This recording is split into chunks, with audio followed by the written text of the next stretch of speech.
प्रभाग क्रमांक 39 अ मधनं आपल्या सोबत आहेत अमोल परदेशी. दादा नमस्कार. तुम्ही तुतारी मधनं आज अर्ज भरलाय आणि आता तुमची आई याच्यामध्ये निवडणुकीच्या रिंगणात उतरली आहे आणि तुम्ही फार म्हणजे सक्रिय असता, आंदोलन तुमचे वेगवेगळे फार चर्चेत असता आणि आता तुमची आई निवडणुकीमध्ये उतरली आहे, काय सांगाल?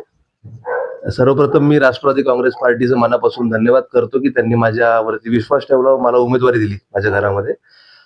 एखाद्या आईला उमेदवारी मिळणं म्हणजे माझ्या अप्परिंद्रनगर भागाचं सौभाग्य आहे, कारण की ज्या काय आमच्या आयांनी हा त्रास सोसलेला आहे, रस्त्यापासून, पाण्यापासून, ड्रेनेजपासून, लाईटपासून विविध समस्या आमच्या भागामध्ये आहेत, त्याला वाचा फोडण्याकरता राष्ट्रवादी काँग्रेस पार्टीचा पॅनल एक जीवाने, एक दमाने आणि निश्चितच विरोधकांना त्यांची जागा दाखवण्याचं काम करेल आणि शिवशाहू फुले आंबेडकरांचा विचार पुढे घेऊन जाण्याचं काम नक्कीच करेल. हा मी विश्वास आज माझ्या जनतेला देत आहे अप्परिंद्रनगरच्या. त्यामुळं आजचं जर तुम्ही पाहिलं फॉर्म भरताना तर विरोधकांचे धाबे दणाणलेले आहेत.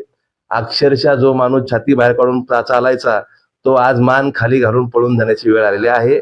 त्यांना सगळ्यांना कळालं आहे की टायगर अभी जिंदा आहे. नक्कीच भाऊ. आणि तुम्ही सोशल मीडियावर गुन्हेगारीचं जास्त प्रमाणात तुम्ही करता की माझ्या भागात मला गुन्हेगारी साफ करायची आहे. तर आता सगळ्यात पहिलं मूलभूत तुमचं असं काय कार्य असेल जे तुम्ही ह्याच्या निवडणुकीच्या नंतर करता?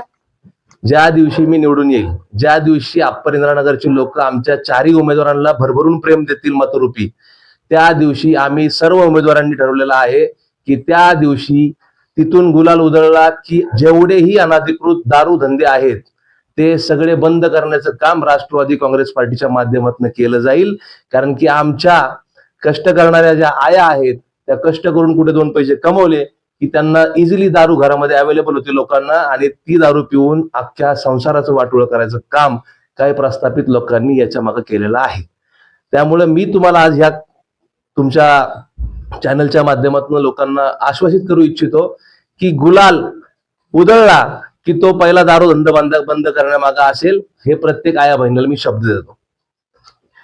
नक्कीच भाऊ. आपण जसं पाहिलं प्रभाग क्रमांक 39 अ ब क ड मधनं जसे की अजित पवार आणि शरद पवार एकत्र झाल्यामुळे हे उमेदवार जे आहेत जे आता रिंगणात निवडणुकीच्या उतरले आहेत. धन्यवाद.